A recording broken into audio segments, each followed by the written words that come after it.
Hello everybody. Candle lighting time this evening is 7:26.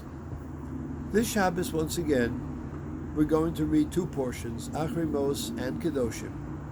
The portion of Achrei Mos discusses the laws of Yom Kippur in regard to the Kohen Gadol doing the service in the Holy Temple and Yom Kippur, especially in the Holy of Holies, the inner room of the Holy Temple, that only the Kohen Gadol could go into that room, and only once a year on the holy day of Yom Kippur.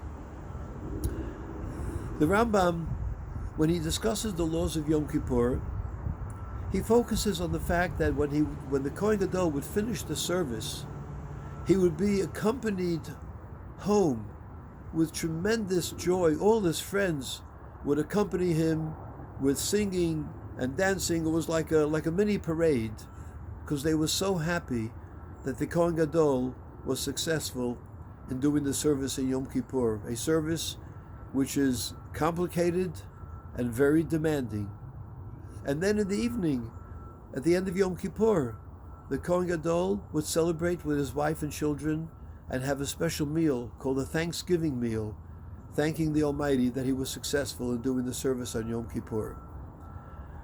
So the question is, when the Rambam discusses the laws of Yom Kippur, this concept of that little mini parade with his friends accompanying him home and making the meal of Thanksgiving in the evening with his wife and children, this is not part of the laws of Yom Kippur.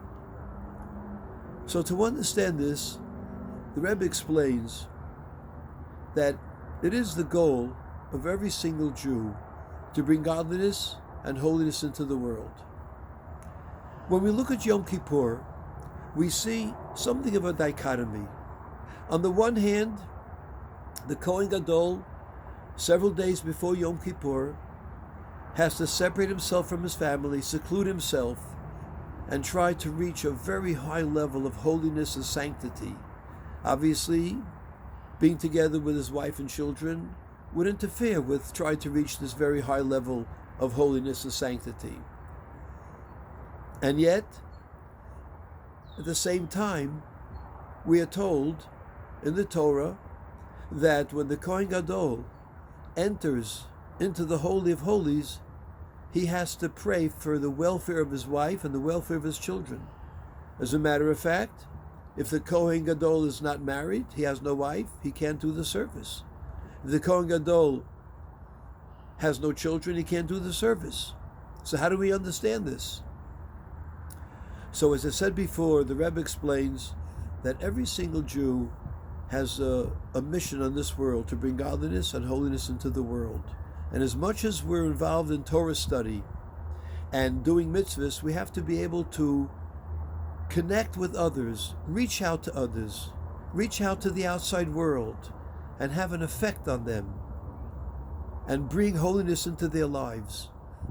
And when the Kohen Gadol is accompanied by his friends on the way home, and when he makes a special meal of Thanksgiving with his wife and children, this is the sign that the Kohen Gadol is reaching out to others and bringing down that level of holiness and godliness that he experienced into the outside world. And the more we are involved in making the world a better place and bringing holiness into this world, the more we are setting the stage for the coming of Mashiach. And that should happen very soon. Have a wonderful and meaningful Shabbos.